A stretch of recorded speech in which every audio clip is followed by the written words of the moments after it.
तेनालीराम और उपहार। विजयनगर के राजा कृष्णदेव राय के दरबार में एक दिन पड़ोसी देश का दूत आया। ये राजा कृष्णदेव राय के लिए अनेक उपहार भी लाया था।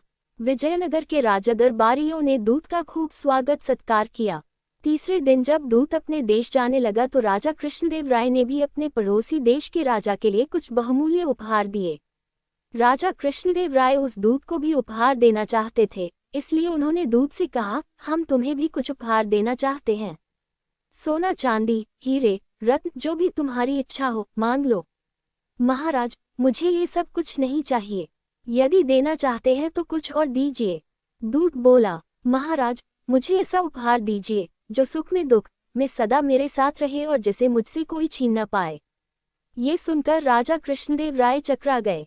उन्होंने उत्सुक नजरों से दरबारियों की ओर देखा। सबके चेहरों पर परेशानी के भाव दिखाई दे रहे थे। किसी की भी समझ में नहीं आ रहा था कि ऐसा कौन सा उपहार हो सकता है। तभी राजा कृष्णदेव राय को तेनालीराम की याद आई। वह दरबार में ही मौजूद था। राजा ने तेनालीराम को संबोधित करते हुए पूछा, क्या तुम ला सकते हो ऐसा उपहार जैसा दूत ने मांगा है? अवश्य महाराज, दोपहर को जब यह महाशय यहाँ से प्रस्थान करेंगे वह उपहार इनके साथ ही होगा। नियत समय पर दूत अपने देश को जाने के लिए तैयार हुआ। सारे उपहार उसके रथ में रखवा दिए गए। जब राजा कृष्णदेव राय उसे विदा करने लगे तो दूत बोला, महाराज, मुझे वह उपहार तो मिला ही नहीं जिसका आपने मुझसे वायदा किया था। राजा कृष्णदेव राय ने तेनालीराम की ओर देखा और बोले, तेनालीराम, तुम लाए नहीं वह उपहार। इस पर तेनालीराम हंसकर बोला, महाराज, वह उपहार तो इस समय भी इनके साथ ही है, लेकिन यह उसे देख नहीं पा रहे हैं। इनसे कहिए कि जरा पीछे पलट कर देखें। दूत ने पीछे मुड़कर देखा, मगर उसे कुछ भी नजर न आया। वह बोला, कहाँ है वह उपहार? मुझे तो नहीं दिखाई दे रहा।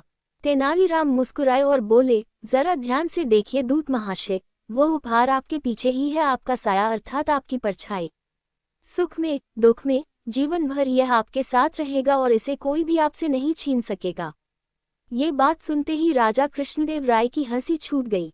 दूत भी मुस्कुरा पड़ा और बोला, महाराज, मैंने तेनालीराम की बुद्धिमत्ता की काफी तारीफ सुनी थी, आज प्रमाण भी मिल गया।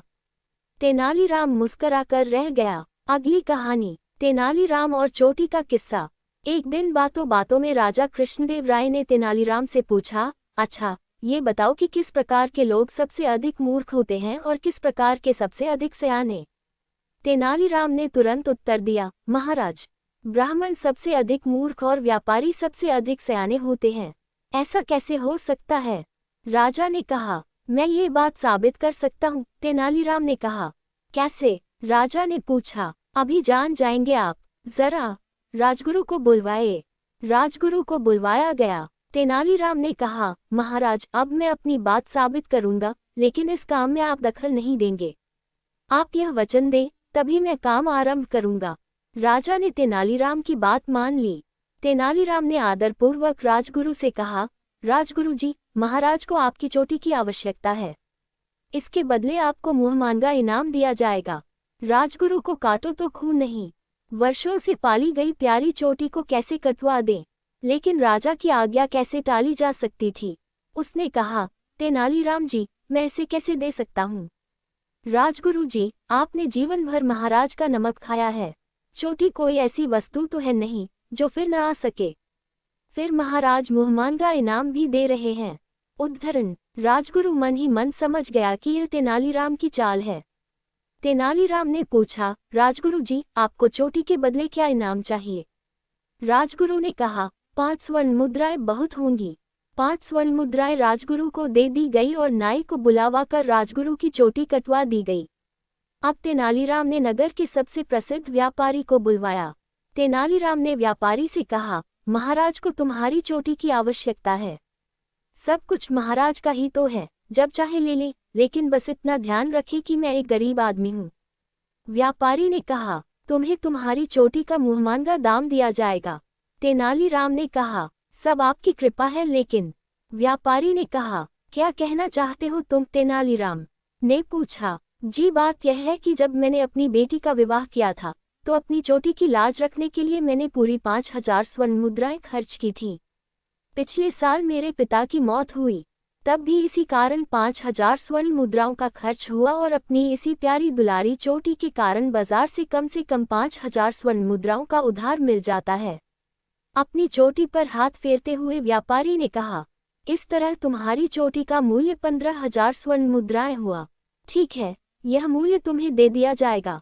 15,000 स्वर्ण मुद्राएं व्यापारी को दे दी गईं।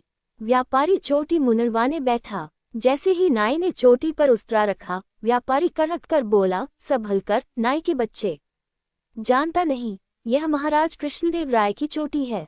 राजा ने सुना तो आग बबूला हो गया। इस व्यापारी की यह मजाल कि हमारा अपमान करे। उन्होंने कहा, धक्के मारकर निकाल दो इस सिरफिरे को। व्यापारी 15,000 स्वर्ण मुद्राओं की थैली को लेकर वहां से भाग निकला। कुछ देर बाद तेनालीराम ने कहा, आपने देखा महाराज, राजगुरु ने तो 5 स्वर्ण मुद्राएं लेकर अपनी चोटी मुनरवा ली। व्यापारी 15,000 स्वर्ण मुद्राएं भी ले गया और चोटी भी बचा ली। आप ही कहिए, ब्राह्मण सयाना हुआ कि व्यापारी? राजा ने कहा, सचमुच तुम्हारी बात ठीक निकली। अगली कहानी, तेनालीराम और लाल मोर। विजयनगर के राजा कृष्णदेव राय को अनोखी चीजों को जमा करने का बहुत शौक था। हर दरबारी उन्हें खुश करने के लिए ऐसी ही चीजों की खोज में लगे रहते थे, ताकि राजा को खुश कर उनसे मोटी रकम वसूल सके। एक बार कृष्णदेव राय के दरबार में एक दरबारी ने एक मोर को लाल रंग में रंग कर पेश किया और कहा, महाराज, इस लाल मोर को मैंने बहुत मुश्किल से मध्य प्रदेश के घने जंगलों से आपके लिए पकड़ा है। राजा ने बहुत गौर से मोर को देखा। उन्होंने लाल मोर कहीं नहीं देखा था। राजा बहुत खुश हुए। उन्होंने कहा, वास्तव में आपने अद्भुत चीज लाई है। आप बताएं, इस मोर को लाने में कितना खर्च पड़ा? दरबारी अपनी प्रशंसा सुनकर आगे की चाल के बारे में सोचने लगा। उसने कहा, मुझे इस मोर को खोजने में करीब 25,000 रुपये खर्च करने पड़े। राजा ने 30,000 रुपये के साथ 5,000 पुरस्कार राशि की भी घोषणा की। राजा की घोषणा सुनकर एक दरबारी तेनालीराम की तरफ देखकर मुस्कराने लगा। तेनालीराम उसकी कुटिल मुस्कुराहट देखकर समझ गए कि यह जरूर उस दरबारी की चाल है। वह जानते थे कि लाल रंग का मोर कहीं नहीं होता। बस फिर क्या था, तेनालीराम उस रंग विशेषज्ञ की तलाश में जुट गए। दूसरे ही दिन उन्होंने उस चित्रकार को खोज निकाला। वे उसके पास 4 मोर लेकर गए और उन्हें रंगवाकर राजा के सामने पेश किया। महाराज, हमारे दरबारी मित्र 25,000 में केवल 1 मोर लेकर आए थे, पर मैं उतने में 4 लेकर आया हूँ। वाकई मोर बहुत खूबसूरत थे। राजा ने तेनालीराम को 25,000 रुपये देने की घोषणा की। तेनालीराम ने ये सुनकर एक व्यक्ति की तरफ इशारा किया, महाराज, अगर कुछ देना ही है तो इस चित्रकार को दें। इसी ने इन नीले मोरों को इतनी खूबसूरती से रंगा है। राजा को सारा गोरख धंधा समझते देर नहीं लगी। वह समझ गए कि पहले दिन दरबारी ने उन्हें मूर्ख बनाया था। राजा ने उस दरबारी को 25,000 रुपये लौटाने के साथ 5,000 रुपये जुर्माने का आदेश दिया। चित्रकार को उचित पुरस्कार दिया गया। दरबारी बेचारा क्या करता, वह बेचारा सा मुंह लेकर रह गया।